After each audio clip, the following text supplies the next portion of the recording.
My top 5 Michael Jackson videos, not Thriller. One could argue that the art of the music video really struggled amidst the neon and tiger print spandex of the 80s, with the rare exception of a handful of artists that explored cinematic themes and actual storytelling. Amongst those artists, few videos stood out during that decade like Michael Jackson's Thriller, the horror movie homage chock full of rotting zombies and unforgettable choreography. Directed by John Landis, Michael created the mini-movie, not just a music video, a piece of work that has stood the test of time and arguably his best video. However, through the subsequent decades, Michael has embraced the technology of the times and explored various themes through many of his other videos. This video will attempt to name a few of his best. Number 5, Black or White, featuring an all-star cast, a rapping Macaulay Culkin, and that creepy morph effect where pretty redheads become fat Jamaican guys. Black or White also featured the infamous car-smashing, crotch-grabbing scene in the full-length video. It is the first video released from the Dangerous album and featured Michael after more plastic surgery, so he looks different again. The video is so ambitious, I had to add it to my top 5 non-Thriller videos. Number 4, Billie Jean. Probably the most memorable video off the Thriller album behind the title track, Billie Jean was most notably the first music video by a black artist on MTV. Michael is hunted down by a sketchy private investigator trying to take his picture. Could have got a great shot of him dancing on the glowing sidewall. It was well lit and everything.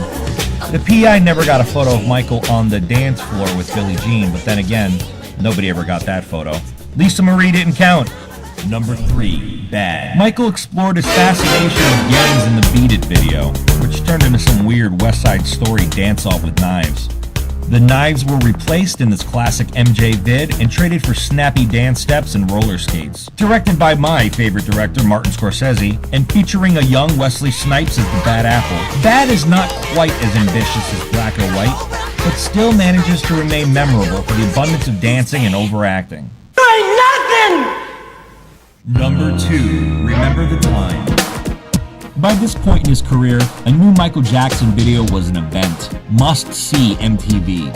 His productions took an elaborate turn in this John Singleton-helmed Egyptian fantasy. The guest list is at its most abundant, with a video featuring basketball legend Magic Johnson, supermodel Iman, and comic genius Eddie Murphy. I love this song. Teddy Riley, who composed this hit, was a massive influence on contemporary R&B and pop throughout the 90s, working with such luminaries including Bobby Brown, Heavy D, and Blackstreet. And finally, number 1, Smooth Criminal.